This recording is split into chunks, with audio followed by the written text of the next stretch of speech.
Entonces, les presento al profesor Omar Augusto Amador Sánchez. El profesor es psicólogo, es especialista en terapia cognitiva, es magíster en psicología, es integrante del grupo de investigación Neurociencias Básicas y Aplicadas, y hoy lo vamos a escuchar cómo a partir de una realidad, de una situación que actualmente estamos viviendo, cómo a partir de la evidencia empírica, de los hallazgos investigativos, de las diversas investigaciones o resultados de investigación, él nos va a analizar aquellos compromisos emocionales que estamos teniendo los sujetos por eso que estamos pasando. Entonces, profe Omar, bienvenido, muchísimas gracias pues por aceptar la invitación. También anuncio que el profe, desde hace muchísimos semestres atrás, es uno de los profesores titulares de nuestros cursos comunes de investigación. Bienvenido, profe. Buenas tardes. Gracias, doctora Paula, por esa entrada. También les doy la bienvenida a todos los que están conectados y nos acompañan en este momento a esta importante conferencia inaugural que nos convoca precisamente los cursos comunes y electivos de investigación. Y como usted lo acaba de mencionar, hoy nos convoca un tema también muy importante, que si bien quizás todos conocemos, quisiéramos a través de un rastreo bibliográfico que hicimos, a través de lecturas de artículos, de investigaciones, de visitas a bases de datos, ir un poco más allá de lo que simplemente es una pandemia. Un concepto que quizás se ha convertido en algo de moda, un concepto que quizás se ha convertido en algo que hace parte precisamente de nuestro argot cotidiano, porque hasta la forma de hablar del asunto ha cambiado y que seguramente enseguida les voy a mostrar, pero que también ha traído unas consecuencias muy importantes, sobre todo a nivel psicológico y a nivel emocional. Lo que quiere decir, y repito lo que usted decía, doctora Paula, no es producto de un capricho, sino que es producto también de una serie de investigaciones que se han hecho a nivel mundial y que nos ha permitido también conocer factores de riesgo, factores protectores y, por qué no, algunos programas de prevención frente a dichas consecuencias que precisamente la pandemia nos ha traído.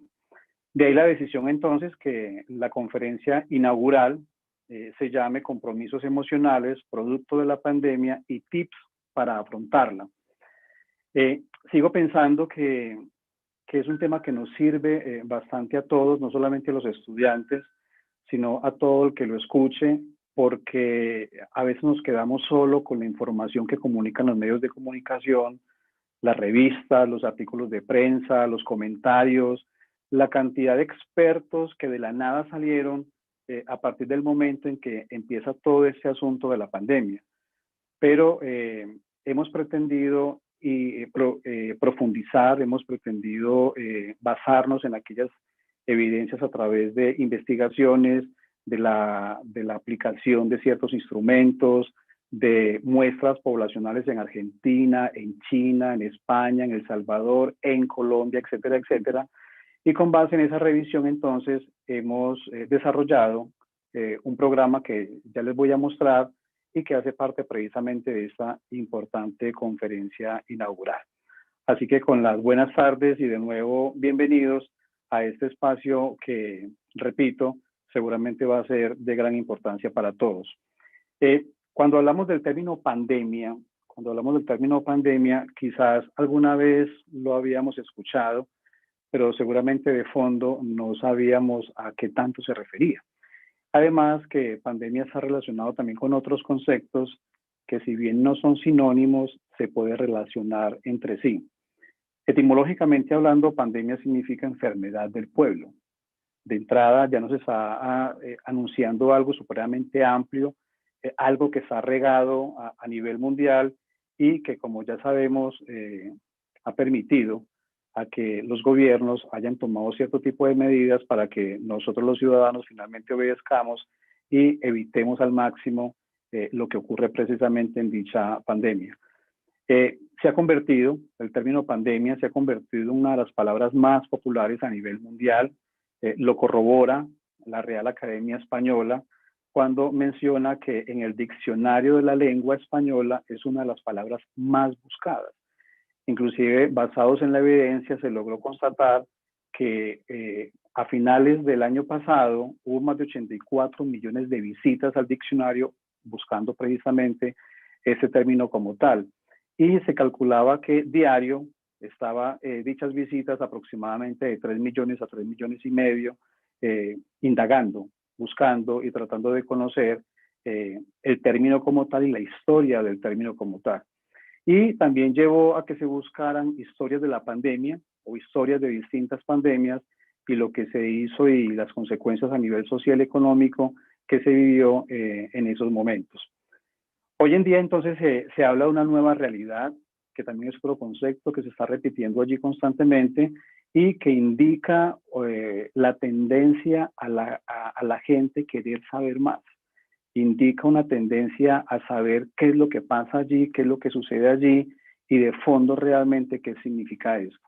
Entonces, de entrada podríamos decir que pandemia, además de un tema de moda, además de un concepto que está de moda, nos llevó a vivir de un modo distinto. Hoy hablaríamos de una nueva realidad que refiere precisamente a convivir con este fenómeno como tal. Además de esto, se empiezan a dar otros conceptos que, como lo mencionaba ahora, si bien no son lo mismo, si bien no son sinónimos, la evidencia también nos muestra de que está muy relacionado con el término pandemia, ¿cierto?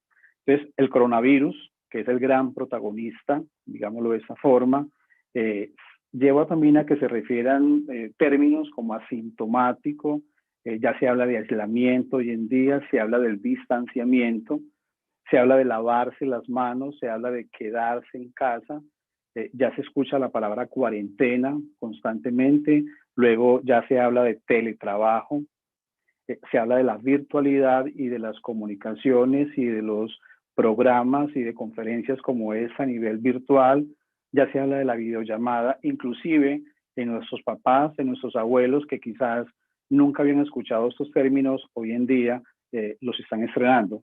Y se habla entonces finalmente de esa nueva normalidad. El término de nueva normalidad también encierra un significado bastante amplio, porque ¿cómo es posible de que se hable de una nueva normalidad frente a algo que estamos padeciendo? Pero finalmente la capacidad de adaptación que tenemos los seres vivos, la capacidad que tenemos de adaptarnos a un nuevo mundo circundante, a unas nuevas normas y a unas nuevas reglas, permite pensar que no hay una opción distinta que adaptarnos, que obedecer, que meternos en el cuento como tal y empezar a vivir con ese fenómeno que quizás por la esperanza que aparece hoy en día con la vacuna, nos da la posibilidad de repensar que quizás esto pueda cambiar para que todo termine siendo mejor.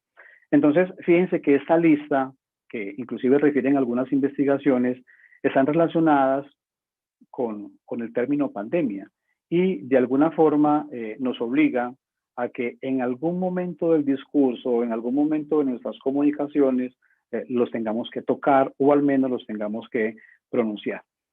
Y ahí es cuando nos damos cuenta también de otra cosa muy curiosa y es que hasta nuestra forma de conversar, hasta nuestra forma de comunicarnos los unos a los otros de una manera coloquial, de una manera cotidiana, también cambió.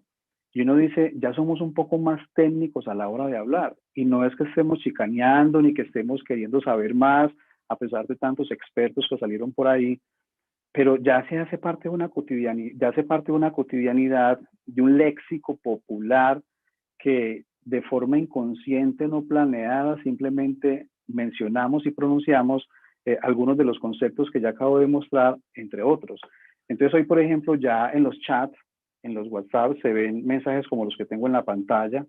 Entonces ya uno habla de mascarilla, habla de tapabocas, habla de ciertos asuntos que uno dice, palita, desde que se declaró la emergencia sanitaria, ya me quedo en casa y ya no puedo salir sin mi mascarilla, mi tapabocas y sin mi gel hidroalcohólico.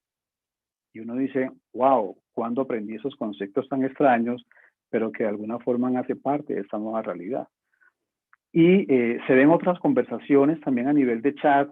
Entonces uno dice, Isa, el virus tiene un periodo de incubación que puede llegar a ser de 24 días y por eso debemos mantener el distanciamiento social por la acción patógena del virus. Y me estoy refiriendo a conversaciones de la vida cotidiana, y me estoy refiriendo a conversaciones que se dan así, de forma improvisada. Pero ahí es cuando entendemos cómo hemos introyectado todo eso que estamos viviendo, que repito, hasta en el argot popular hemos cambiado de alguna manera la forma de hablar. Un léxico entonces que ha pasado a ser una tendencia absoluta en conversaciones, en medios de comunicación, encargados de bombardearnos con todo lo que nos han mencionado y sobre todo también en las redes sociales. Aparecen palabras, cuando uno busca la palabra palabras, se da cuenta que palabras tiene que ver con una palabra que es curiosa, que es rara, que suena extraño, pero que está ahí y que de alguna forma nos lleva a que las utilicemos por ese vicio que tenemos los seres humanos quizás de concretar, de hacer prejuicios, de hablar un poco más rápido, de comunicarnos bajo un principio de economía cognitiva, ¿cierto? Que de alguna forma es una de las funciones del pensamiento, ayudarnos a crear conceptos para comunicarnos un poco más rápido y así crear heurísticas para hacernos entender mejor o para entender mejor a las demás personas. En ese sentido, cuando hablamos de esos palabras, entonces nos referimos a algunos de ellos como fiesta COVID, ¿cierto? Creo que por los medios de comunicación nos hemos dado cuenta cantidades de fiestas que se han hecho de antemano sabiendo que son prohibidas, que no se puede, que son riesgosas, que esto altera o aumenta más bien el contagio y las noticias de forma amarillista nos han mostrado con ciertos escándalos y hoy en día se habla de las fiestas COVID. Por otro lado están las coronacrisis, que es otro concepto que también hoy en día se menciona para hablar de que estamos encerrados, no tengo ganas de hacer nada, no me quiero levantar, no quiero salir de la casa, ¿cierto? Entonces ya en redes sociales uno ve cuando mencionan, no, estoy en coronacrisis hoy, y ya la gente sabe qué significa eso, ¿cierto? Los COVID precios, no sé si recuerdan al principio, cuando salimos, nos dijeron que ya podíamos salir de nuestras casas con ciertas medidas y se dispararon unas promociones en distintos almacenes de cadena, etcétera, etcétera, y que hace parte precisamente de nuestra cultura, pero esos precios tenían algo en particular que eran dados precisamente en pandemia. Entonces ya se habla o se hablaba de COVID precios. Los balconazis, también otro concepto, un palabra curioso que tiene que ver con el encierro o aquella escena donde estás encerrada pero parada en un balcón, ¿cierto? O parado en un balcón, obviamente sin poder salir o sin el permiso de salir precisamente por lo que estaba sucediendo. Los gastroaplausos también se refiere a unos momentos o unas actividades de solidaridad donde se llevaba comida a los hospitales, no solamente para el personal de salud, sino también para otras personas que estaban trabajando allí. Entonces, se hablaba precisamente de esto y no sé si recuerdan también por allá cuando a las 7 de la noche, entonces aplaudíamos y hacíamos cierto tipo de algarabías, ¿cierto? Tratando de felicitar a aquellos que estaban precisamente ayudándonos en el ámbito de la salud. El coronacoma es estar en estado de coma, es estar en estado parsimonioso, quieto, perezoso, ¿cierto? Esa pereza ingrata que a veces nos inunda, en no querernos levantar o en no querer hacer absolutamente nada. Entonces hoy en día, ya hoy la gente se refiere a eso diciendo, no, hoy no quiero hacer absolutamente nada o me siento como medio adormilado. Los coroníades, esta me sorprendió, una de las investigaciones que encontré en El Salvador se habla precisamente de los coronías o bebés pandemia, referidos a aquellos bebés, aquellos niños que precisamente nacieron en esta época y que no solamente les marca esto, sino que son bebés que no han podido conocer otros familiares, ¿cierto? Que se han tenido que estar encerrados precisamente en casa y que si bien no los han conocido, ellos tampoco han podido compartir con otros familiares. El covidiota creo que no se hace necesario explicarlo ni ampliar a qué se refiere y entre otros palabras está el COVID modo o modo de pasar encerrado en casa. Inclusive en los estados de WhatsApp ya se lee ese COVID modo. y a veces uno comete como la imprudencia de preguntar, ¿y qué es esto? ¿Cierto? Entonces lo miran a uno extraño y ya uno con el tiempo se va dando cuenta que realmente se refiere a esa necesidad o a ese estado precisamente de estar encerrado en casa. Entonces fíjense cómo esto que les estoy mostrando hace parte, como lo decía al principio, de un estilo de vida, hace parte de introyectar todo eso que está sucediendo a nivel mundial y que de alguna forma hace parte de esa nueva realidad a la cual poco a poco nos hemos ido adaptando y que hoy compartimos de alguna manera con las demás personas.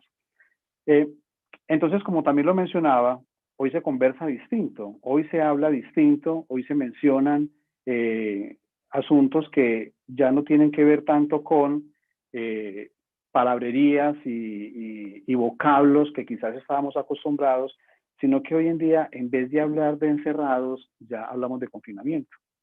Ya hoy en día, en vez de decir que afortunadamente no me ha dado nada en medio de tanta noticia trágica, muertes y todo lo demás, para resumir y mencionar que nada me ha dado hasta el momento, entonces utilizo el término asintomático.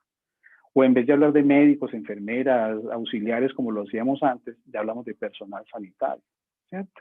La OMS, ¿cierto? La OMS dijo tal cosa, la OMS dijo la otra, y también en el algo popular, la OMS así hace parte precisamente de esas conversaciones, hasta que por allá alguien de pronto pregunta, venga, ¿me pueden decir qué es la OMS? ¿Cierto? Entonces, otra vez la gente lo mira a uno, se ríen, pero ya hace parte precisamente de esas conversaciones.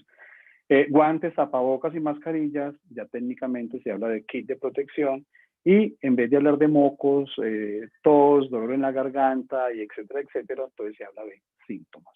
Hace parte entonces de un asunto pandémico que también lleva a que, como ya lo vengo mencionando, cambie precisamente nuestro discurso y nuestra forma de hablar. Bien, siguiendo entonces con esto, que no me quiere pasar,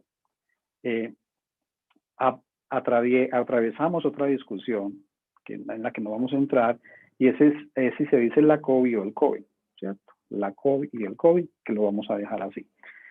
Aparecen memes, que hace también parte de este asunto social.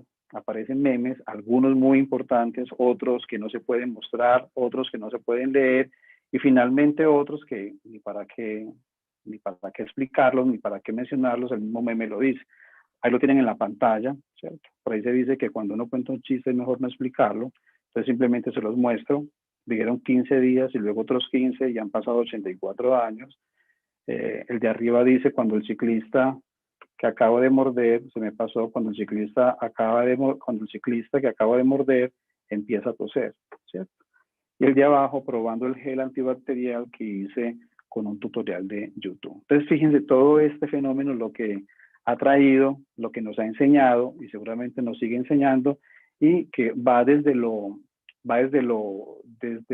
popular, va desde lo chistoso quizás, va desde lo conversacional, lo social, etcétera, etcétera, hasta asuntos un poco más serios, un poco más académicos, intelectuales, como son las investigaciones, y que también se hace necesario que aprendamos desde allí. Alguien nos preguntaría, ¿y cómo comenzó esta historia? ¿Cierto? ¿Cómo inició todo este asunto? Y tenemos que irnos un poco atrás, tal como lo refieren las investigaciones, que es un asunto que encontré en los artículos que revisé.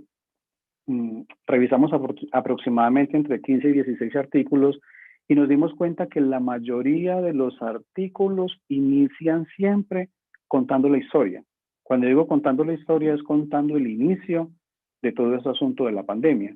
Y en la conferencia inaugural esto no podía ser la excepción. Entonces todo eso comienza a finales de diciembre del año 2019 en una provincia de China, Hubei, específicamente en el pueblo de Wuhan, donde se reportaron 40 casos de neumonía grave, sobre todo en personas, o sobre todo no, en vendedores y distribuidores de mercado de mariscos. De allí sale, como digámoslo así, la fuente de todo este asunto, aunque algunos otros personajes y otros medios de comunicación predican una cosa distinta. Eso es lo que hasta el momento se ha establecido, y investigaciones como la de Sandín, Valiente, García y Chorot reportan y lo toman como un dato serio, como un dato que vale la pena tener en cuenta. El 11 de marzo del 2020, China comunicó el primer muerto por esta nueva enfermedad, que fue un anciano de 61 años. Esto, repito, también documentado en las investigaciones, como ya lo mencioné, aparece al inicio precisamente de las mismas, sobre todo de los artículos cuando se termina ese proyecto de investigación. La OMS, la Organización Mundial de la Salud, refiere que el contagio por China y el mundo es inminente y se da muy rápido en muy pocas semanas. Y ahí se despierta como esa primera pregunta, ¿cierto? Una de las tantas inquietudes que tiene este virus que ha sido inminente y se ha dado tan rápido, o se ha contagiado y se ha esparcido tan rápido a nivel mundial. El 30 de enero, la Organización Mundial de la Salud se vio obligada a declarar emergencia de salud pública de importancia internacional. Y esto, como ya lo mencioné, está precisamente documentado. Y el 11 de marzo, debido a este nuevo virus, coronavirus 2019 o COVID-19, el 11 de marzo la OMS declara entonces pandemia global. La enfermedad se extendió entonces por el globo terráqueo, que afectaba a más de 100 países con más de 100.000 casos en un momento determinado, en pocas semanas, y se habla entonces que esa enfermedad es de naturaleza zoonótica, ¿cierto? Es decir, que se transmite o se contagia a través de animales.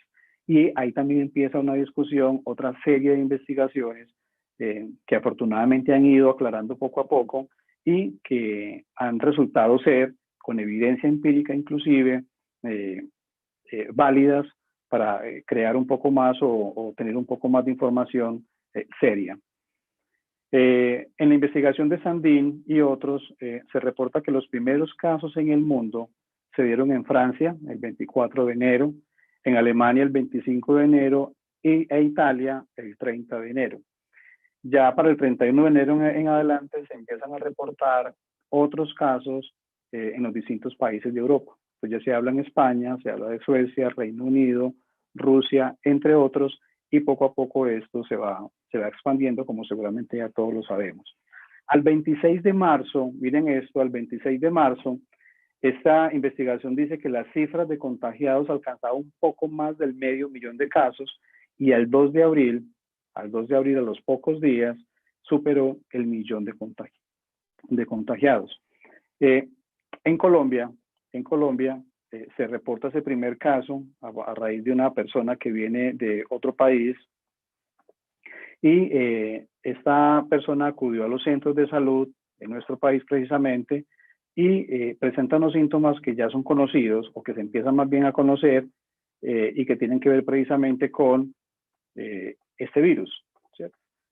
Espérenme un segundito que esto no se deja rodar, ¿cierto?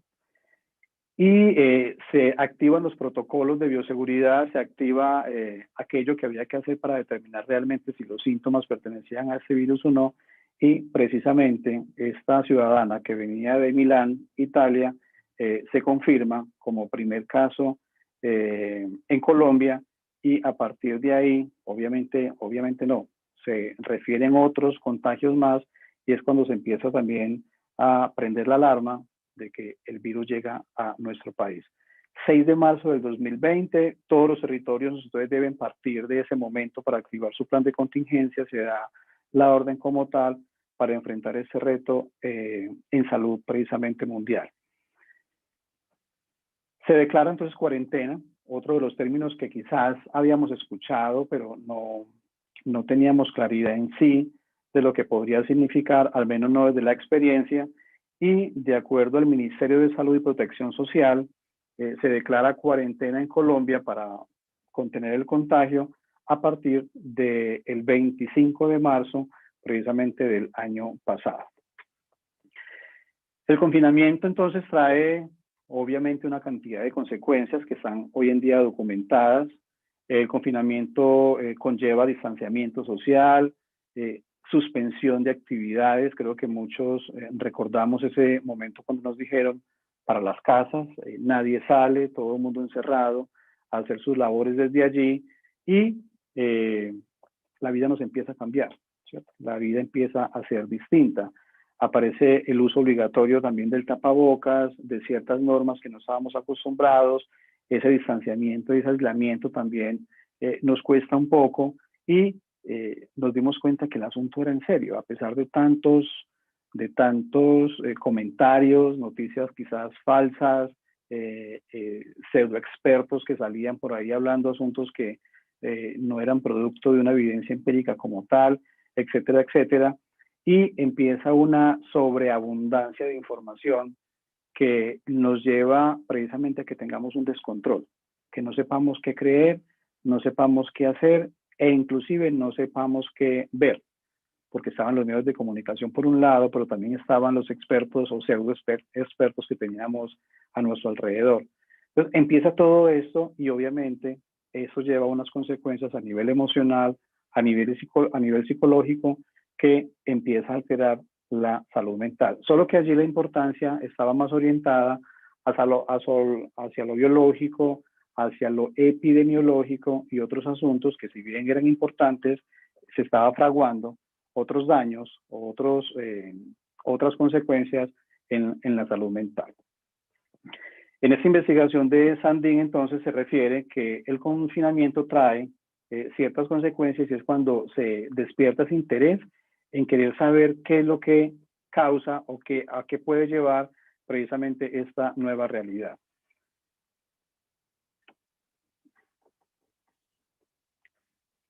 Obviamente, entonces, esto trae un impacto psicológico bastante fuerte, ¿cierto? Un impacto psicológico bastante fuerte y parece ser que al principio, cuando hablamos de impacto psicológico, es como si los únicos que supiéramos de impacto psicológico fueran los psicólogos, o fueran los psiquiatras, o los trabajadores de la salud. Entonces, nos preguntamos a qué se refiere eso de impacto psicológico. Afortunadamente, las investigaciones también lo refieren y empiezan a explicar no solamente en qué consiste el impacto psicológico, sino también ese impacto psicológico a qué lleva. Y es cuando se abre un abanico de investigaciones que van orientadas a conocer crisis a nivel emocional, a nivel social y a nivel psicológico. Y es lo que de alguna forma les quiero mostrar. En un programa de promoción de la salud mental muy interesante que me encontré en este rastreo bibliográfico que hice, se habla o se define del impacto psicológico como tal. Y eso está referido a comportamientos, está referido a emociones, a pensamientos que aparecen de un momento determinado y que se van dando de una forma consecuente en la medida en que una persona se siente tensa, se sienta presionado por una situación que implica un descontrol, por una situación que muchos podríamos interpretar que no tenía acabadero, que no tenía final y que podía conllevar a daño, podía conllevar a pérdidas o podía conllevar a ciertas consecuencias sociales, económicas, psicológicas y todo lo demás muy importantes. A partir de esa definición de este programa de promoción de salud mental en Madrid, se empiezan a establecer unos estudios que van precisamente orientados a estudiar este impacto psicológico como tal. Permítame un segundo, yo dejo de compartir esto para abrir. Ok, ahora sí. Es que no me dejaba ver. Ok. Entonces, partiendo de esa definición de impacto psicológico, tendríamos entonces que irnos a establecer a los que nos interesan este tipo de estudios, qué dicen sobre lo emocional y qué dicen sobre lo psicológico a raíz de una pandemia producto del COVID-19. Y si logran ver dicha definición, repito, planteada por el Programa de Promoción de la Salud Mental en Madrid, España, nos damos cuenta que está referidos a la salud mental como tal, porque la salud mental conlleva esto, conlleva un equilibrio a nivel emocional, un equilibrio a nivel comportamental, a nivel cognitivo, ¿cierto? En los que se espera el sujeto constantemente está en una búsqueda para lograr dicho equilibrio. Y seguramente veníamos con ese propósito de encontrar dicho equilibrio, pero nos llega una pandemia, nos llega un fenómeno que no sabemos por dónde cogerlo, que no sabemos por dónde tomarlo. Y esto nos crea precisamente un descontrol y una desesperanza, que ya vamos a mirar que es uno de los síntomas fuertes de la depresión, en los que nos sentimos vencidos, nos sentimos agotados de tanto hacer y hacer y vemos que esto al contrario empeora de acuerdo a las cifras que se va mostrando en el momento y empieza precisamente a causar presión en los seres humanos. Entonces, la tensión o el impacto psicológico de forma intensa y prolongada también nos permite empezar a analizar posibles pérdidas de nuestros familiares, de nuestros seres queridos e inclusive de nuestra propia salud. Y ahí es cuando entramos en un estado de amenaza. Este programa de promoción de la salud mental refiere que la amenaza es estar en la cuerda floja. Y generalmente cuando estamos en la cuerda floja lo que buscamos es salir de dicha cuerda, pararnos en una cuerda un poco más fuerte y así poder caminar con más tranquilidad. Pero el descontrol que había y el poco conocimiento que había nos lleva a titubear y nos lleva a que entremos, repito, en ese estado de desesperanza como tal. El impacto psicológico, entonces, de acuerdo a este programa de salud mental en España, en Madrid, habla que además de sentirnos amenazados, la vida nos empieza a mostrar un desajuste bastante fuerte por aquellos cambios que de alguna forma fueron muy rápidos, que de alguna forma nos hacían huir del fenómeno que estaba sucediendo y nos llevaba a escondernos en nuestras casas, en nuestros lugares de vivienda, para no sentirnos, para no estar en una situación de muerte, en una situación de gravedad o una situación de enfermedad. Entonces, se habla del concepto de desajuste precisamente debido a esos cambios, y si buscamos en el diccionario la palabra desajuste como tal, vamos a entender que este término refiere discontinuidad, cambios en esa línea en la que traíamos. Desajuste es desarreglo, desajuste es perturbación, algo que no nos deja en paz, y desajuste es desorden dentro de un orden que traíamos, seguramente la gran mayoría a nivel mundial, porque nos metemos en unos rituales y nos metemos en un día a día que nos permite precisamente hacer casi lo mismo diario, pero que estaba orientado a un modus vivendi como tal. Entonces, ese desajuste produce entonces una cantidad de sensaciones a nivel emocional, produce una cantidad de pensamientos, sobre todo catastróficos y anticipatorios, y una cantidad de comportamientos que buscaban era controlar lo incontrolable. Porque, insisto, hasta el momento no sabíamos cómo agarrar este fenómeno como tal. Entonces, ese desajuste que nos llega a los seres humanos lleva entonces también a tener sensaciones de malestar, sensaciones de inquietud, sobre todo a nivel motor, temor, un miedo constante. Ya vamos a mirar que las investigaciones muestran unas escalas de miedo que estaban relacionados con asuntos también de la vida cotidiana, cambios de humor, irritabilidad constante, sobre todo por esa intolerancia a lo que estaba sucediendo y por no tener esa paciencia de recibir tanta información negativa a diario y tenerse que quedar con los brazos cruzados porque no podíamos hacer una cosa distinta. Apatía, el aburrimiento, la desesperación. Es casi imposible ser simpático o empático cuando estamos irritables, estamos desesperados. Insomnio, dificultades a la hora de dormir, además porque los horarios se descontrolaron. Embotamiento, absortos, digámoslo así, en nosotros mismos, en una situación que, como ya lo vengo diciendo, es incontrolable para todo el mundo, y aparecen las ideas de muerte, los pensamientos de muerte. Estábamos acostumbrados, los que estudiamos este tipo de fenómenos como el suicidio, que las ideas y los pensamientos de muerte solo correspondían a población suicida, ¿cierto? No, ya en este caso, ya ese pensamiento de muerte también estaba orientado hacia la posibilidad de perder la vida por algo que estaba allá afuera. Y peor aún, cuando lo llegaba uno al celular, ciertos mensajes que decía, tenga cuidado porque al menos de 100 metros hay tantos casos de COVID. Entonces ya uno le daba hasta susto salir al chute, a botar la basura, porque con ese mensaje, ¿quién sale? ¿Cierto?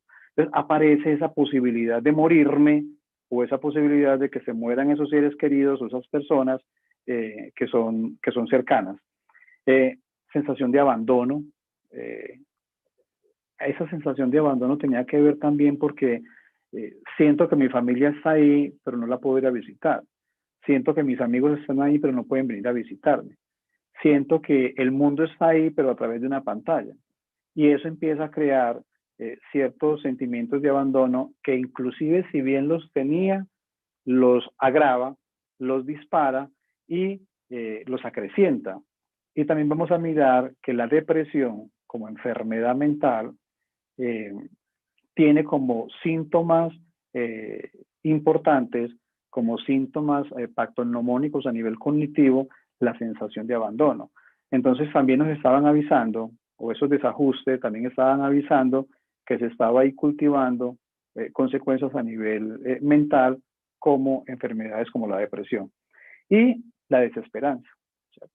Mencionaba ahora de los famosos pseudoexpertos, aquellos que decían, no, esto no tiene arreglo, otros decían, no, esto yo creo que se nos va por allá 1 año, 2 años, yo creo que inclusive hasta 3 años, quizás sí, quizás no. Pero este tipo de comentarios en un asunto que apenas estaba comenzando en esos primeros meses, en el 2020, agravaban un poco más la salud mental de las personas cuando nos aferrábamos o al menos escuchábamos ese tipo de comentarios. Pues el programa de promoción de la salud mental recoge todos esos factores que constituyen factores de riesgo y factores precipitantes al daño o a enfermedades mentales para empezar, como su nombre lo dice, un programa de promoción y de prevención de enfermedades mentales y de fenómenos como el suicidio, el consumo, la adicción y otro tipo de asuntos de bastante importancia. Me encontré una de las investigaciones que también me pareció muy interesante y que tenía que ver con la psicopatología de la pandemia, ¿cierto? Una investigación que cuando se empieza a leer textualmente menciono, en toda pandemia es esperable que las personas sientan miedo, ansiedad, angustia, irritabilidad, estrés y enojo. Recuerdo de traumas en el pasado, obviamente, dificultades para la concentración y o problemas de sueño. Esas investigaciones lo que nos estaban refiriendo de alguna manera y que tenía que ver con una forma de prepararse a lo que podría ser una pandemia con base en lo vivido en pandemias pasadas, de lo que podría pasar y de cómo nos podríamos preparar. Solo que esas investigaciones quedaron ahí. Hoy en día esos investigadores o muchos de los que se adhirieron a dicha investigación dicen, pero es que ya nos habían anunciado la posibilidad de una nueva pandemia. Es más, ya nos habían anunciado cómo debíamos prepararnos a una nueva pandemia. La articulación y la investigación están ahí. Obviamente a esto no lo íbamos a obedecer, obviamente a esto no le hicimos caso y se empieza a establecer lo que ya precisamente se había anunciado.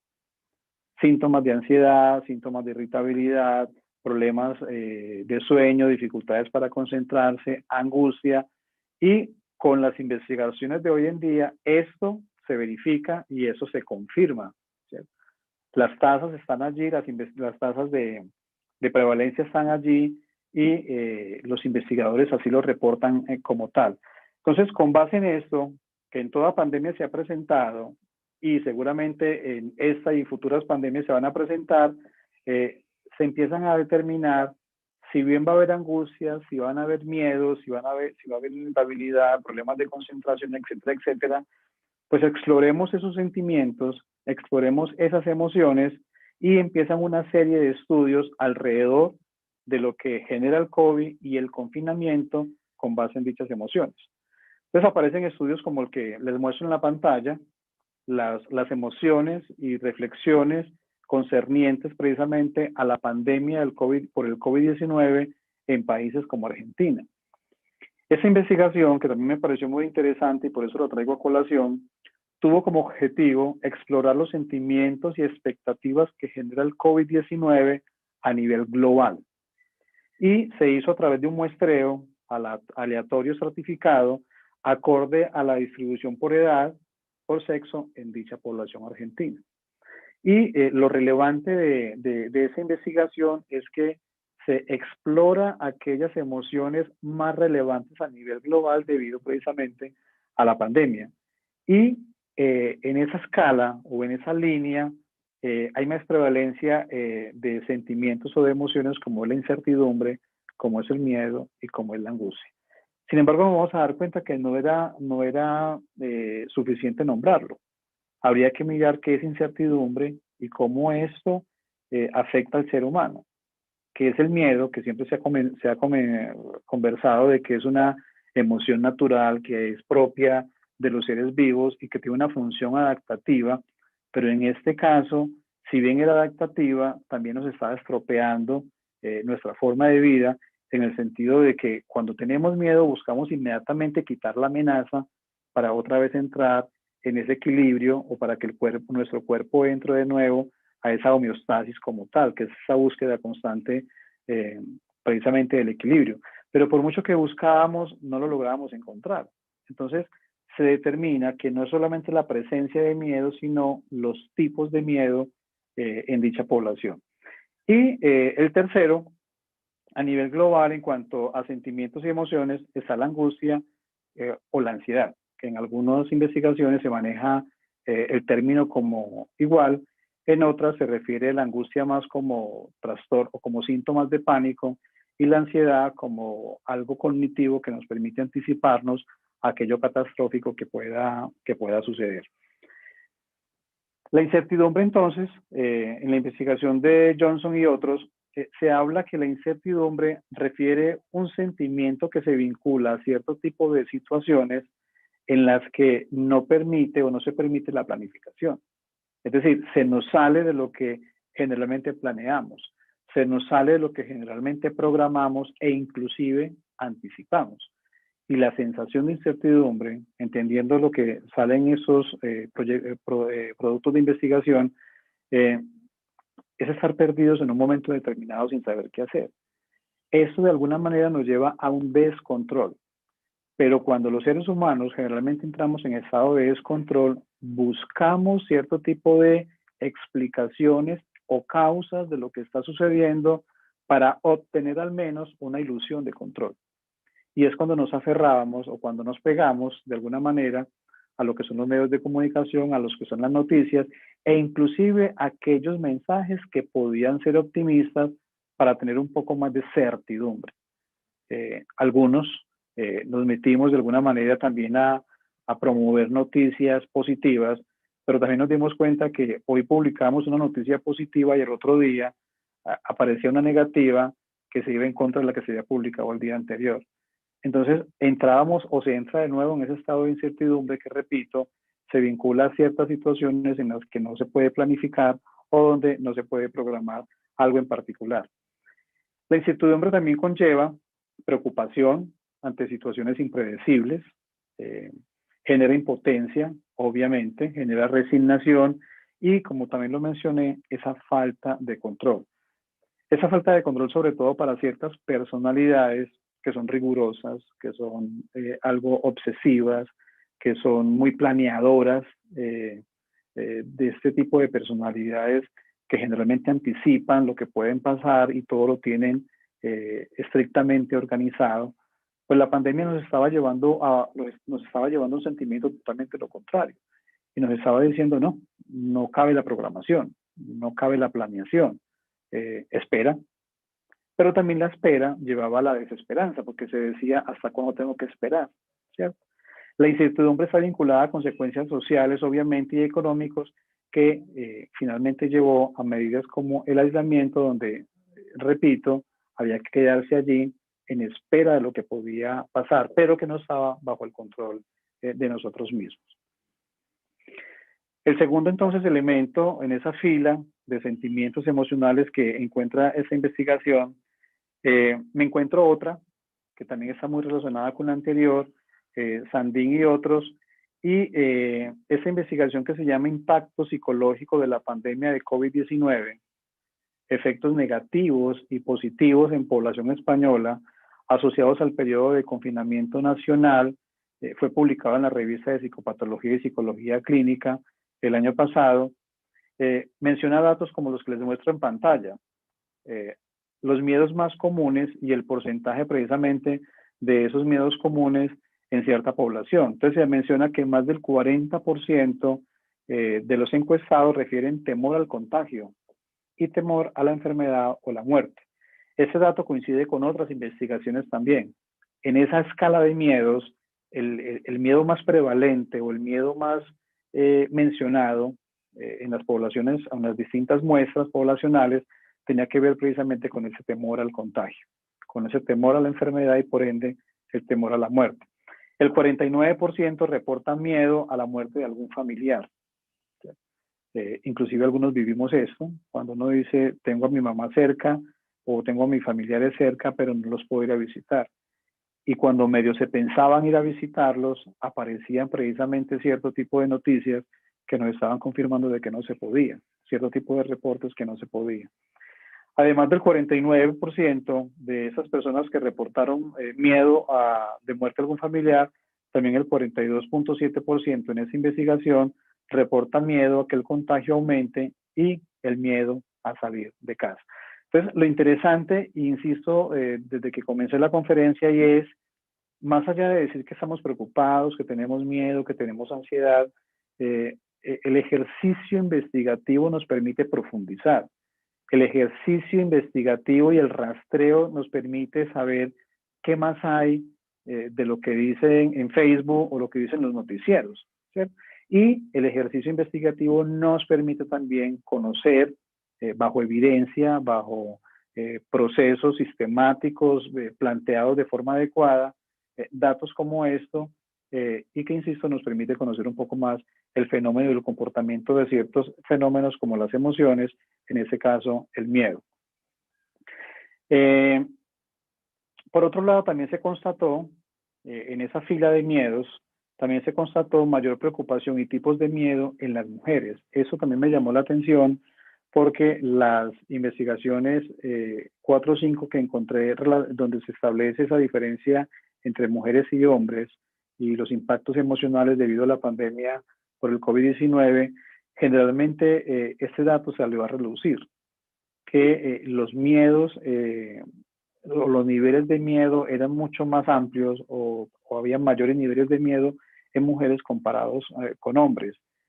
Datos como que el 50% de estos miedos, sobre todo en mujeres, tenía que ver con muerte en algún familiar, 47.9% miedo a que se contagie un familiar, el 46.9% miedo a que se propague el virus, el 45.4% miedo a no poder ver familiares y amigos íntimos, y 24.9% miedo a esas noticias que ahí escuchaba uno muchos cuando decían, ¿para qué prende noticias? ¿Para qué se pone a ver ese tipo de cosas si eso lo enferma más a uno? Pero ese último porcentaje, entonces, se habla de que los niveles de miedo es mucho más aumentado en mujeres comparados con hombres. 24.9% en este caso frente a un 6.8% de miedo en hombres. Eso llamó la atención, pero me encontré otra investigación que va a explicar también algo que tiene que ver con el sentido de responsabilidad, porque ya ya lo miramos en los efectos positivos de la pandemia. Otra investigación hecha en Argentina, otro proyecto investigativo hecho en Argentina, emociones, preocupaciones y reflexiones frente a la pandemia del COVID-19, habla entonces de que los datos también coinciden, o más bien si bien coinciden con lo que acabé de mencionar, destacan otros asuntos como la sensación o mayor responsabilidad en mujeres que en hombres. Entonces, desde ahí se podría explicar, y una de las conclusiones que surge en esta investigación es que quizás esa mayor responsabilidad, ese sentimiento mayor de responsabilidad y angustia en mujeres permite que sean más cuidadosas comparadas con los hombres. Y el ser más cuidadosa conlleva que también haya mucho más miedo a la hora de un peligro, a la hora de una enfermedad o a la hora de pensar precisamente en la muerte. Se observó que el miedo al COVID tiene mayor preeminencia entre los que tienen menor nivel educativo, que fue otro dato muy interesante que me encontré en esa investigación que, repito, tuvo como objetivo explorar los sentimientos y expectativas que genera el COVID durante la primera etapa de la pandemia. Y otro dato importante de esa investigación es que había mayor temor entre quienes tienen menor confort en sus hogares. lo que quiere decir que ese temor o ese miedo también estaba muy asociado a un nivel económico, a las comodidades propias de una casa o del hogar. Entonces, fíjense que son datos que las investigaciones nos van dando poco a poco y aparece otra que me encontré también en Perú y que tiene que ver con algunas consideraciones de salud mental acerca de lo que es la pandemia por COVID-19. Acá en esa investigación se hizo una revisión narrativa de los efectos de la pandemia de COVID-19 sobre la salud mental.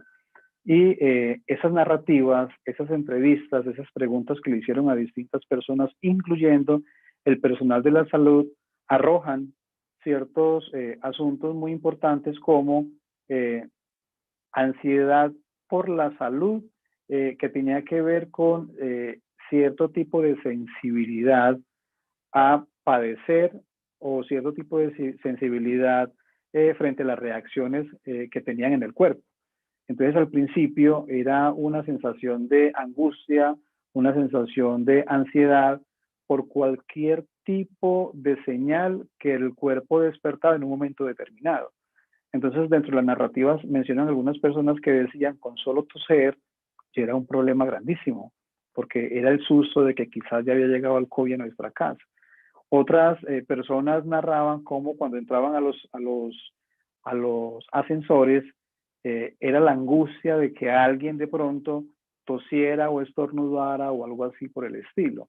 Y sin hablar de que después de que alguien estornudaba afuera, llegar a casa y empezar a evaluar durante unos minutos si el cuerpo reaccionaba de una forma distinta.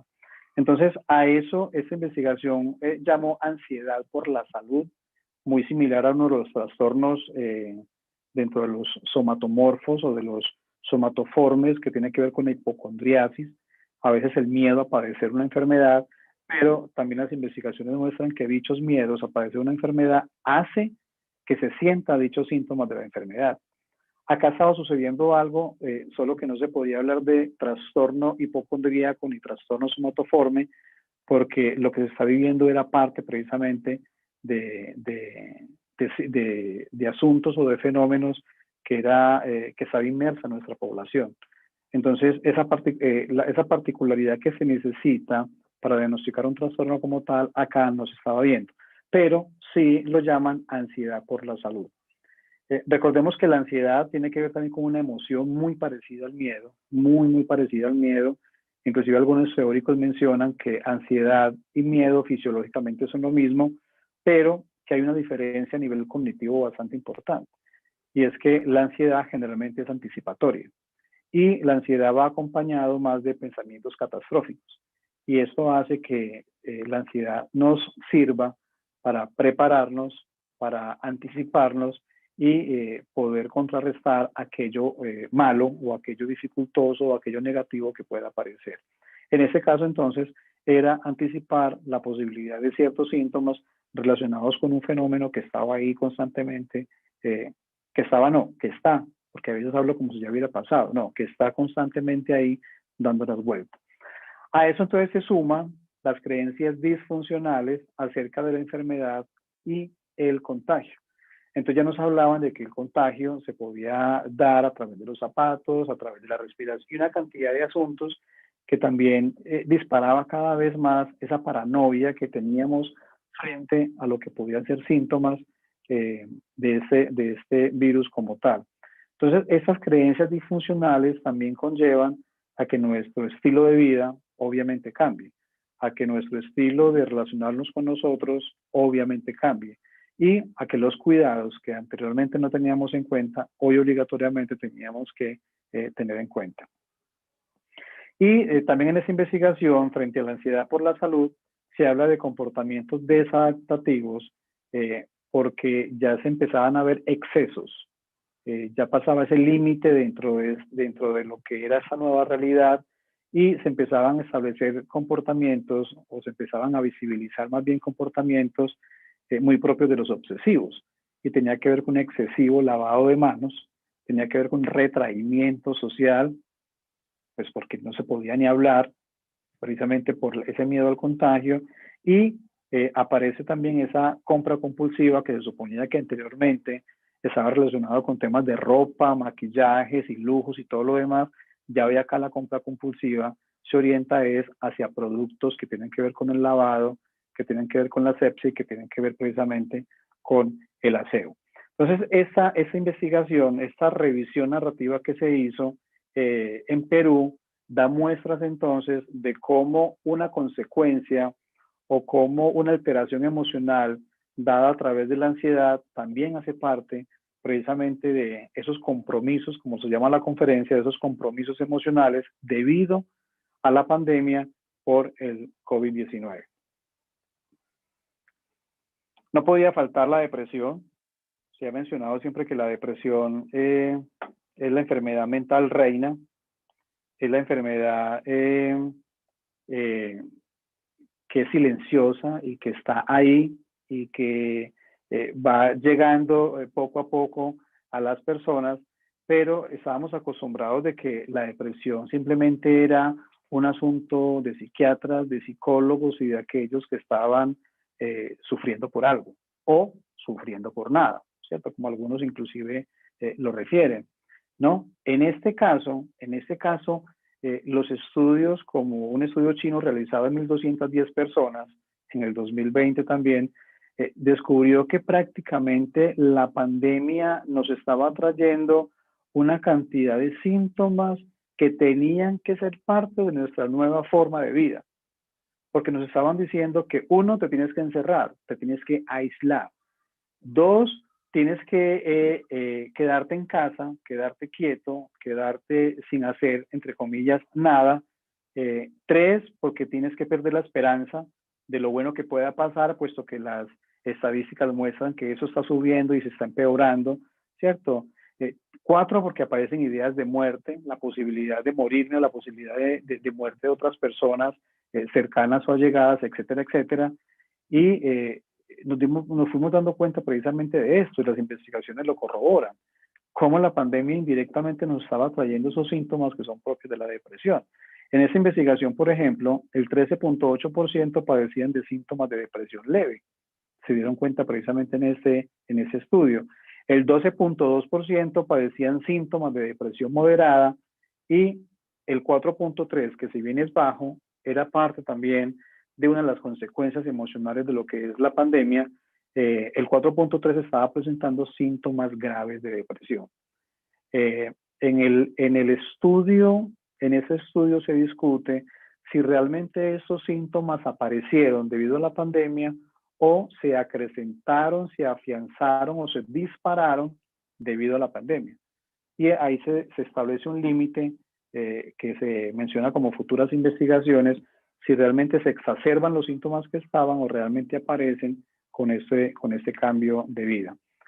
Ese estudio también, que repito es un estudio chino, ahí pongo la cita, también muestra mayores niveles de depresión en varones, en personas sin educación. Fíjense lo curioso, en los estudios anteriores se muestra mayor ansiedad, mayor angustia y mayor necesidad de cuidado en las mujeres, pero en ese estudio se muestra mayores niveles de depresión en varones comparados con las mujeres. También se muestra en ese estudio depresión o mayores niveles de depresión en personas con molestias físicas. Claro, comparado con lo que decíamos ahora, con eso parecido a la hipocondriasis, obviamente cuando había amigdalitis o dolor de garganta o había sensación de las mialgias, que son dolores a nivel físico, el escalofrío, etcétera, etcétera, llevaban a que se entrara en un estado de indefensión. Y la indefensión lleva al descontrol. Y la indefensión y el descontrol prácticamente hace parte también de una depresión a nivel cognitivo. Entonces, se empieza a establecer esa asociación o esa correlación que puede existir entre molestias físicas, no enfermedades, sino molestias físicas, y los síntomas de un trastorno del estado de ánimo, como es precisamente la depresión. Siguiendo entonces con esos estudios, porque repito, como lo mencioné desde el principio, fueron varios los que revisamos. Insisto, eso no fue producto de un capricho, sino producto de una revisión, un rastreo de investigaciones precisamente alrededor de ese tema. Eh, Otro estudio evidencia también síntomas de depresión clínica en la población estudiada y de acuerdo a estos manuales de psicopatología que evidencian y listan estos síntomas, se empezó a ver en esa población estudiada que aparecían síntomas como fatiga, la sensación de cansancio, de pesadumbre, que hace parte de la depresión, trastornos del sueño, generalmente insomnio, trastornos del apetito, eh, esta falta de gusto por comer, que habría que diferenciarlo entre, no es la conducta de comer, sino de disfrutar de la comida, la disminución de la interacción social, generalmente las personas con depresión se aíslan del resto, y un síntoma también muy fuerte en la depresión y que sorprende en este estudio, y es la pérdida de interés frente a actividades placenteras, habituales o que hacían parte de la vida cotidiana de la gente. Entonces ahí se habla de otro síntoma muy importante dentro de lo que es la depresión, y es cuando en salud mental se empiezan a preguntar, ¿esto aparece como parte de la pandemia o esto aparece como exacerbación de síntomas depresivos que ya se traían antes?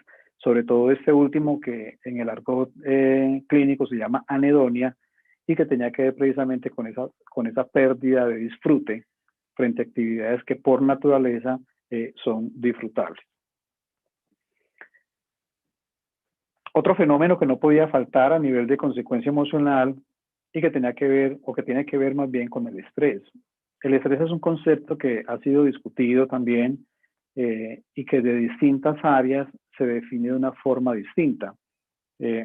El estrés está más orientado a cierto tipo de presiones, no solamente a nivel psicológico, sino también a nivel físico. Esa sensación de tensión, esa sensación de angustia, ¿cierto? Pero sobre todo dados a nivel sintomático o a nivel físico. Acompañado de los otros síntomas que ya acabo de mencionar, el estrés llevaba a un aturdimiento y a ese sin saber qué hacer en un momento determinado. Entonces, esa tensión, esa presión tan fuerte, habla este estudio, que también es chino, realizado en 52.730 personas al inicio de la pandemia, y que descubrió frente a la reacción del estrés asuntos muy importantes como estos. El 35% de los participantes de este estudio que acabo de mencionar padecieron estrés psicológico y había mayor incidencia en las mujeres. Asunto que concuerda con el estudio de Sandin y de Johnson, porque se relaciona en las mujeres mayor angustia, mayor ansiedad, y en mayor incidencia de estrés. Clínicamente hablando, estrés, ansiedad, angustia, estrés, ansiedad van de la mano con cierto tipo de pequeñas diferencias, pero realmente son coherentes cuando esos síntomas se presentan en las mismas personas. Ese estudio también habla de puntuaciones altas en personas entre los 18 y los 30 años, y que podría deberse, que ese fue otro dato curioso que me encontré, al uso de redes sociales, comparado con ancianos o con personas mayores de edad, en las que quizás no había acceso a las redes sociales, y que quizás estaban un poco más aislados de noticias, comentarios y de asuntos que se hablaban alrededor precisamente del fenómeno COVID. Entonces se dice que si bien se padecía de estrés en este grupo de personas, en ese rango de edad, la explicación podía deberse precisamente al uso de las redes sociales. Y como yo también lo mencioné entonces, comparado con adultos mayores, quizás que se encontraron con menos niveles de estrés, quizás la explicación estaba en ellos, en los adultos mayores, a un acceso limitado a dichas redes sociales. Muchos estudios más que consultamos y que leímos, ahí pongo la lista de algunos autores, hablan en general de la salud mental y hablan de ciertos datos y ciertos resultados que también son importantes saberlo, sobre todo para los que trabajamos en el mundo de la clínica y que hacemos prevención y promoción de salud mental. porque nos permite conocer, ¿no?, el fenómeno como tal para luego adoptar programas de prevención y programas de promoción. En otros estudios que se hicieron también en estudiantes universitarios, un estudio que se realizó en 7.143 estudiantes universitarios, se mostró que el 0.9% tenían síntomas ansiosos graves, el 2% tenía síntomas moderados y el 21.3% tenía síntomas leves. Una de las explicaciones que se da a estos resultados como tal, volvemos otra vez al uso de las redes sociales, al estar constantemente conectados y al recibir constantemente información. Otro trastorno que aparece por allá en otros estudios, que también fue sorpresa, es el estrés postraumático. Los que conocemos el estrés postraumático diríamos que, de acuerdo a los libros y a los manuales de psicopatología, está muy asociado a traumas, está muy asociados a experiencias traumáticas donde la vida propia o la vida de otras personas estuvieron en peligro o finalmente perdieron la vida. Estos eventos o estas situaciones que se vivieron en los que el peligro fue inminente, ¿cierto? Hubo un peligro inminente, dado un secuestro, un accidente, una violación, un abuso, etcétera, etcétera. Entonces, los investigadores se preguntaban, ¿y qué tiene que ver el estrés postraumático con lo que está pasando, distinto a padecer una experiencia traumática? Y lo que se encuentran allí es que la pandemia y la angustia y toda la sintomatología de la cual he hablado, que ha traído la pandemia, llevó a que muchos recordaran eventos traumáticos donde también, como ahora, la vida estaba en peligro. Entonces aparecen los famosos flashbacks, que son los síntomas también básicos del estrés postraumático, anteriormente clasificado como un trastorno de ansiedad, donde esas imágenes, esas fotografías de esas experiencias traumáticas empiezan a aparecer combinadas con las que mostraban en la televisión, o combinadas con las que describían en la radio, o combinadas con las que se leían en los periódicos o en los medios de comunicación escrito. Entonces surgen esos síntomas de estrés postraumático en población general y se empieza a establecer que hay una conexión bastante grande entre traumas o experiencias vividas que nada tienen que ver con esta pandemia como tal, pero que sí se relacionaban a la hora de establecer una posible pérdida de la vida propia o una posible pérdida de la vida de las personas conocidas o las personas queridas.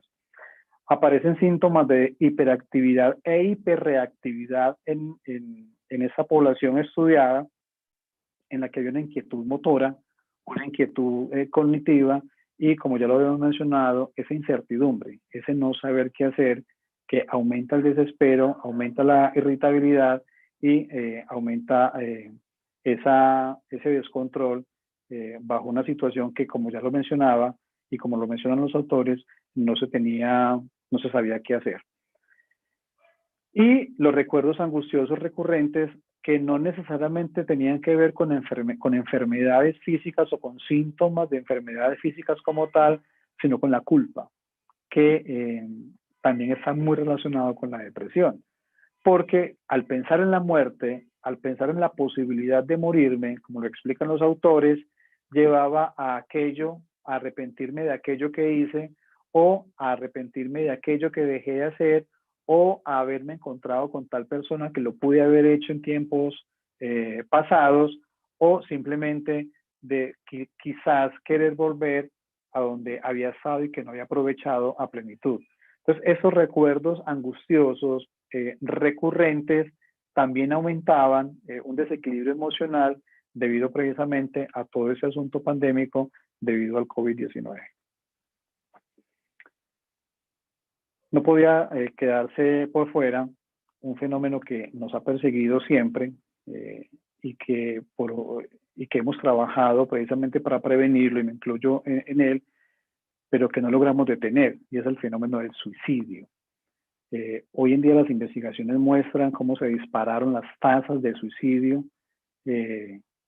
sumados también a la violencia intrafamiliar, entre otros fenómenos, Pero en este caso, la Organización Panamericana de la Salud comunica que la pandemia por COVID-19 exacerba los factores de riesgo al suicidio.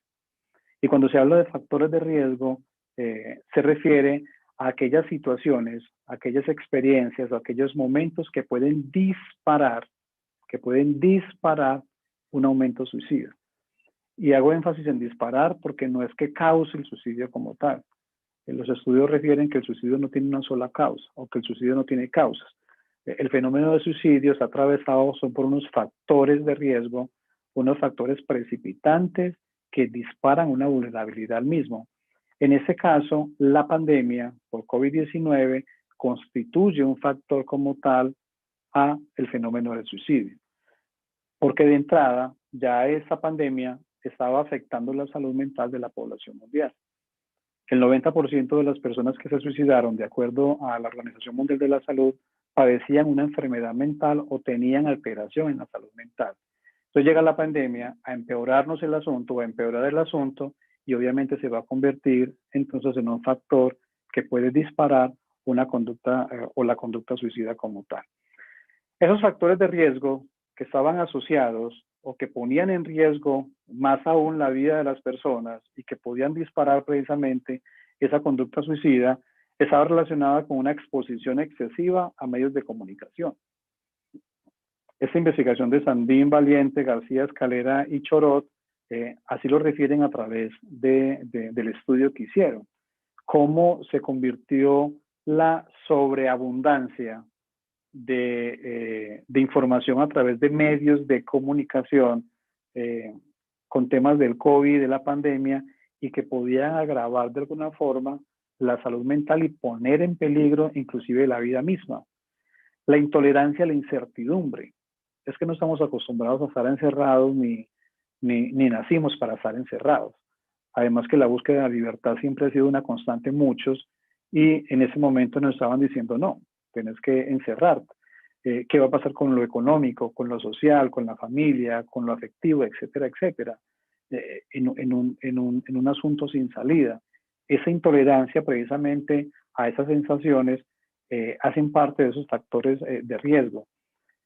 También este estudio pone en tela de juicio los estilos de personalidad para darnos a entender que el ser como soy o las características de personalidad que tengo también me hacían vulnerables o me hacían más sensibles a que mi estado de salud mental se alterara. Lo que quiere decir que para todos el fenómeno no era igual y no se vive o no se vivía de forma o no se vive de forma similar, porque hay unos asuntos ahí que tienen que ver con lo individual y que pueden determinar cómo una persona va a reaccionar frente a asuntos como la pandemia. Entonces, personalidades ansiosas, las personalidades depresivas, como lo dice algunos textos de psicología, esas personalidades distímicas, como lo llama Aaron Beck, estaban más sensibles o eran más proclives a enfermarse y a tener menos tolerancia a lo que estaba sucediendo, lo que podría conllevar alteración de la salud mental y por ende a una conducta suicida. Otro factor de riesgo que determina ese estudio es vivir con un enfermo crónico en casa. Es estar al cuidado de un enfermo en casa. Además porque está atravesado por cierto tipo de creencias a nivel cognitivo y es yo cuido al enfermo crónico, pero ¿quién me cuida a mí? ¿Cierto? Entonces ahí también aparece otra vez la desesperanza, aparece otra vez la angustia y la ansiedad y obviamente pues altera la salud mental. Vivir con menores de edad, creo que los que tienen hijos lo saben, cómo explicarles y cómo hacerles entender que no pueden salir y lo que constituye el encierro para ellos y trabajar fuera de casa que en tiempos de pandemia constituye una amenaza a la hora de tener que atravesar la puerta de salida precisamente de nuestro hogar. Hasta ahí entonces, esta primera o esta segunda parte, digámoslo así, de cómo los estudios, las investigaciones han mostrado ese desequilibrio emocional, esas consecuencias emocionales que ha traído todo ese asunto de la pandemia y cómo se ha explorado a través de distintas culturas a través de distintas muestras poblacionales sobre efectos, compromisos emocionales que ha traído precisamente este fenómeno como tal. Pero también algunos estudios se dedicaron, o inclusive entre de los mismos, algunos de ellos se dedicaron a mirar las consecuencias positivas asociadas a emociones positivas debido a la pandemia del COVID. En palabras nuestras, no todo es malo, no todo es negativo, sino que también se preocuparon por averiguar, bueno, ¿y qué de positivo trae esto? O qué positivo o qué emociones positivas también pudieron haber surgido precisamente debido a todo este fenómeno como tal. Entonces, algunos estudios empiezan a hablar de esas consecuencias positivas y de esas emociones positivas que están ligadas precisamente al COVID-19. El Centro de Investigaciones y Estudios sobre Cultura y Sociedad de la Universidad Nacional de Córdoba, en Argentina, habla de ciertas emociones positivas y de ciertas consecuencias positivas como el que se despertaran sentimientos de solidaridad en las personas, en las gentes, como dicen algunos. Ya la posibilidad de no solamente pensar en mi cuidado, sino pensar en el cuidado del otro. Además que la publicidad también nos estaba trayendo esa nueva forma de pensar. Surge también mayor empatía entre las personas y además de la solidaridad, la posibilidad de comunicarme de una manera más adecuada con las otras personas. Además que creo que también contribuyó a que nos dimos cuenta de que todos estamos en el mismo nivel, ¿sí? Porque hasta el más rico, hasta el más pobre, el más educado, el menos educado, la pandemia nos ponía a todos en un mismo estatus. Y eso también despierta, de acuerdo a esos estudios, eso también despierta ese grado de empatía a la hora de relacionarme con las demás personas. Surge también emociones positivas como una mayor importancia hacia el futuro. Si bien planeábamos, si bien programábamos, pero no se le daba un valor a la vida, no se le daba un valor a lo que podía ser o lo positivo que podía suceder a futuro, y que la pandemia de alguna forma nos puso a pensar. Surgen surgen mayores o se explican o se evidencian más bien mayores prácticas religiosas, y que también tiene que ver con un asunto no solamente individual sino social, y es buscar la manera de salvarnos, es buscar la manera de sentirnos cuidados, de sentirnos protegidos y de sentirnos orientados frente a un asunto que estaba ajeno a nuestro control. Hay una mayor conciencia social, otra emoción positiva que surge allí, afianzamiento de los lazos sociales, conciencia del medio ambiental, además que las noticias nos mostraban también ese tipo de asuntos, el respeto por el espacio del otro. Ya hoy en día nos damos cuenta cuando hacemos filas, ¿cierto?, cómo de alguna manera tomamos esa distancia y respetamos el espacio de las demás personas. Modos nuevos de producción e ingresos económicos. Este centro de investigaciones muestra esto y lo resalta, cómo surgió la creatividad a la hora de una necesidad para tener ingresos y poder sobrevivir, ¿cierto? Y cantidades de reportes y cantidades de noticias que nos mostraron cómo personas que estaban acostumbradas a X cosas ya hoy en día hacen Y cosas.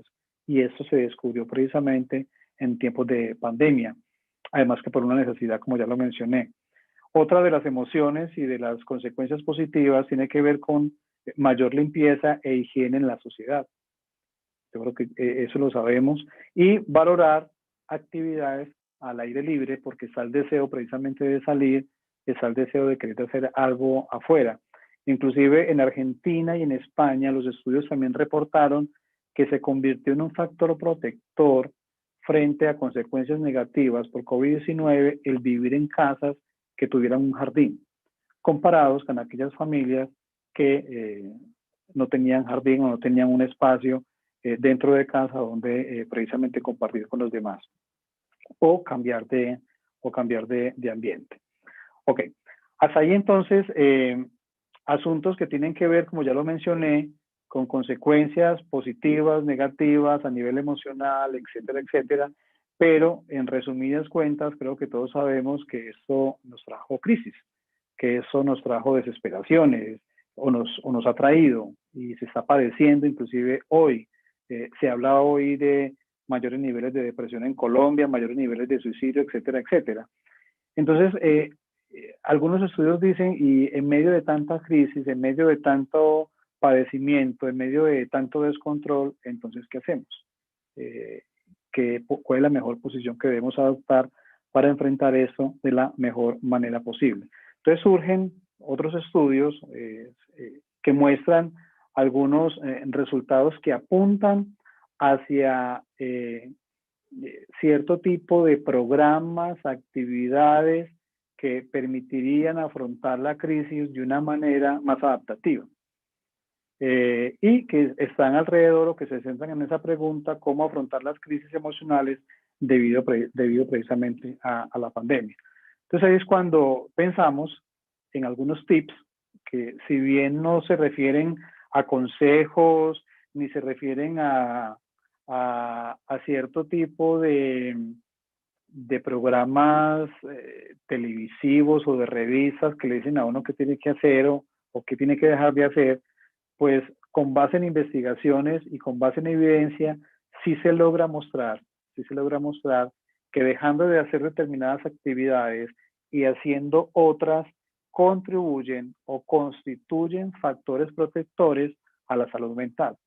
Entonces, más allá de lo que es un consejo, más allá de lo que es una sugerencia, o más allá de lo que es un asunto reflexivo, investigaciones nos muestran que cierto tipo de actividades refieren factor protector a la salud mental comparado con otras que constituyen un factor de riesgo.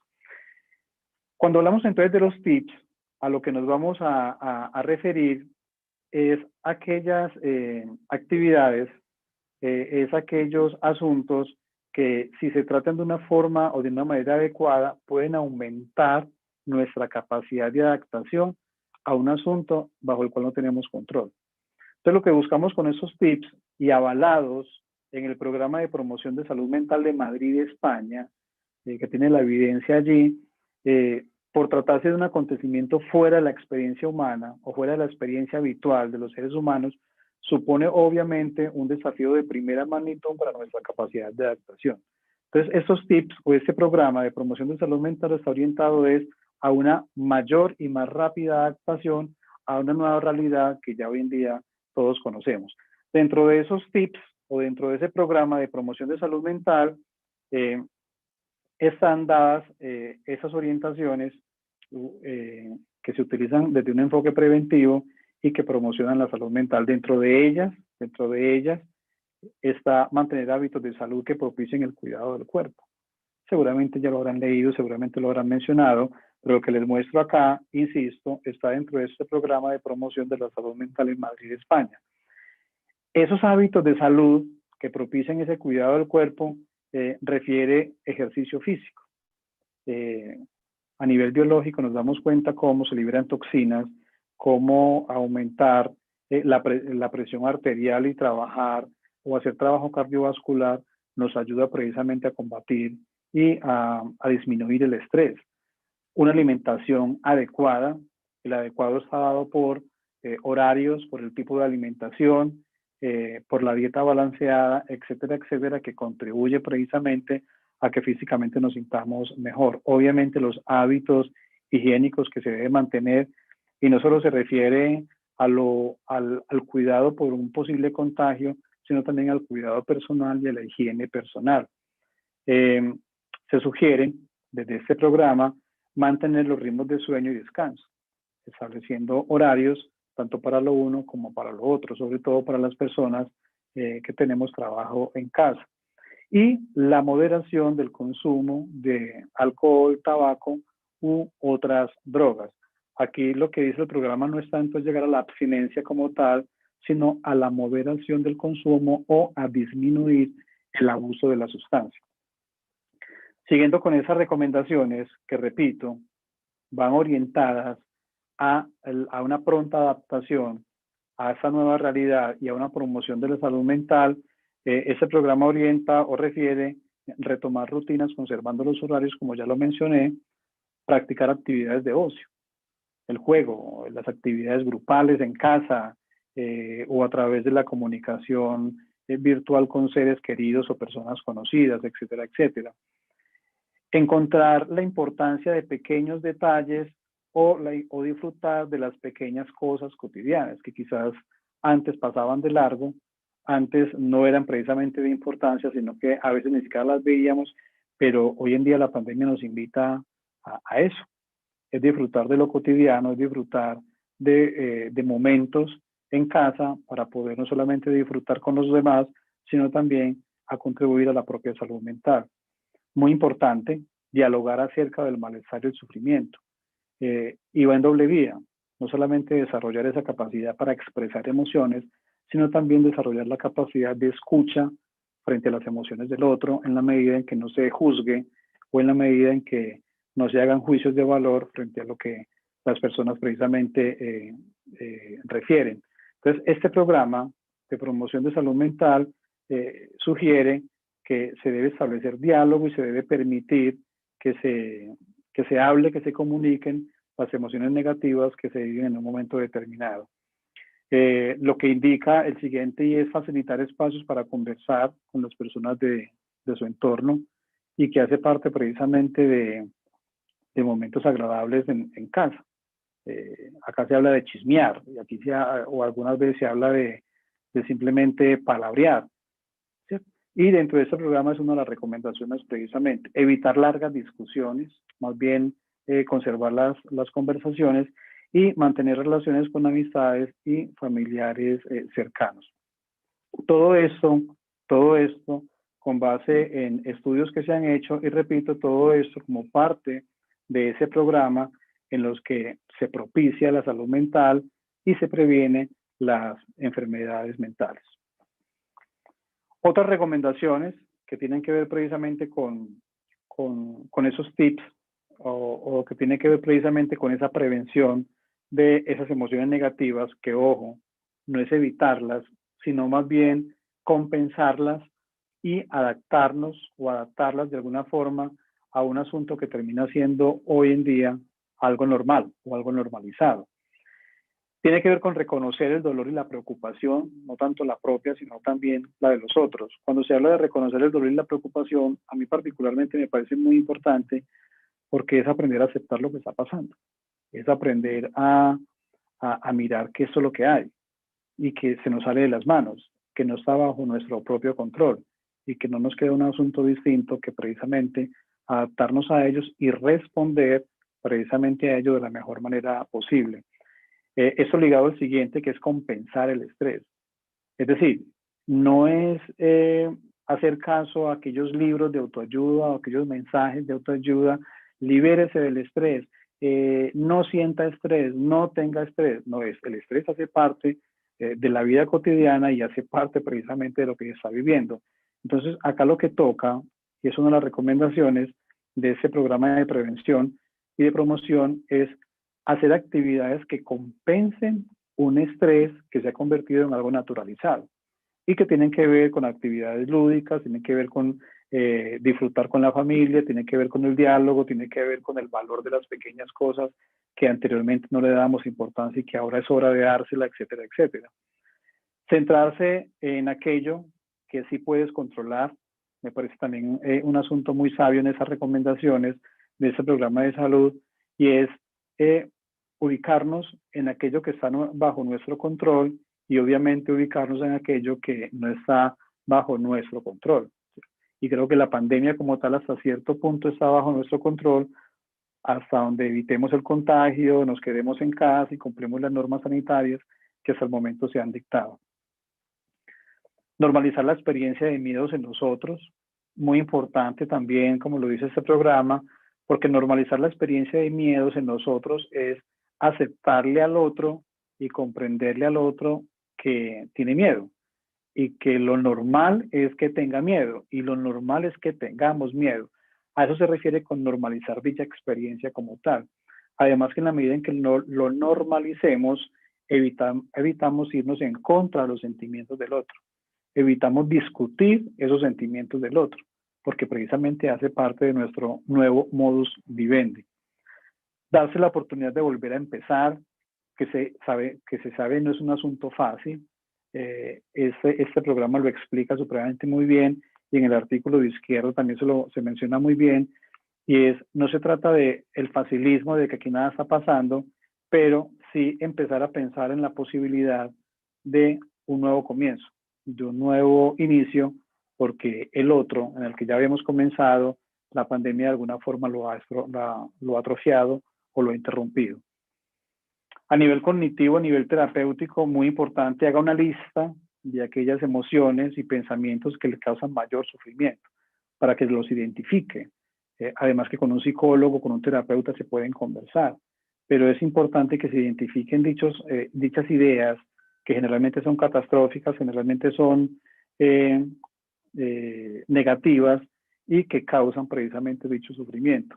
Entonces se recomienda hacer esa lista de esas emociones, pero sobre todo de aquellos pensamientos que más causan malestar y por ende más causan sufrimiento. Y pues creo que todos estamos de acuerdo en pedir ayuda cuando sintamos que así lo necesitamos. Creo que la pandemia también nos ha ayudado a que es válido pedir ayuda, que es de humanos pedir ayuda, que es de humanos pedir acompañamiento y que es hora de poner en práctica precisamente estas acciones cuando así lo ameriten. Y entre otras recomendaciones, se sugiere en este programa de prevención de la salud mental, se sugiere tener cuidado con la desinformación y con la sobreinformación. Entonces allí es buscar aquellas fuentes que sean confiables, aquellas fuentes en las que hayan investigaciones serias, con un rigor científico, con evidencia empírica como tal, para poder de alguna manera entender el fenómeno que está pasando y explicar mucho de lo que seguramente queremos explicaciones. En el caso de teletrabajo se recomienda mantener horarios y separar las actividades en las rutinas. Este programa habla de separar lo que es el trabajo como tal en casa y lo que son las actividades propias del hogar donde vivo, con los hijos, con la familia, etcétera, etcétera. Entonces, sí se recomienda mantener esa línea divisoria para no mezclar precisamente esto y terminar quizás con altos niveles de estrés, de angustia o de ansiedad. Usar pausas activas, sobre todo descansar los ojos. Esos estudios recomiendan, o esos programas más bien recomiendan, pararse cada tanto tiempo, mirar a lo lejos para que también los ojos descansen un poco, estirar el cuerpo, etcétera, etcétera.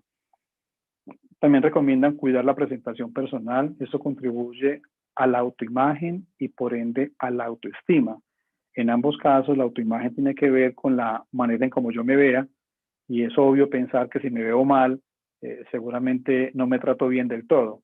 Y la autoestima tiene que ver con ese sentimiento que tengo hacia mí mismo o ese que tanto me quiero. Entonces, este programa recomienda que es buscar la manera de quererme más y verme mejor.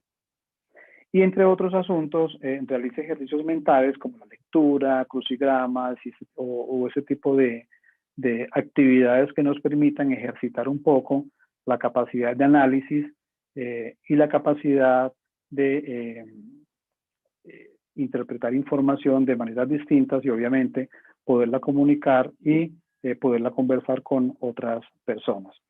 En conclusión, podríamos pensar entonces que el COVID, la pandemia definitivamente nos ha cambiado la vida, la pandemia nos ha llevado a investigar, la pandemia nos ha creado la inquietud de querer conocer qué hay más allá de simplemente unas cifras, de un asunto que se muestra en los noticieros como tal, y también nos ha invitado a que profundicemos precisamente en el fenómeno como tal a través de investigaciones, a través de estudios serios, como lo mencionaba ahora, para comprender, para conversar y, ¿por qué no?, para saber un poco más.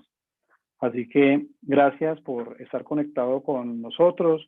Doctora Isabel, muchas gracias. Doctora Paula, muchas gracias. Y eso es la conferencia inaugural que nos convoca a través de los cursos comunes y electivos de investigación.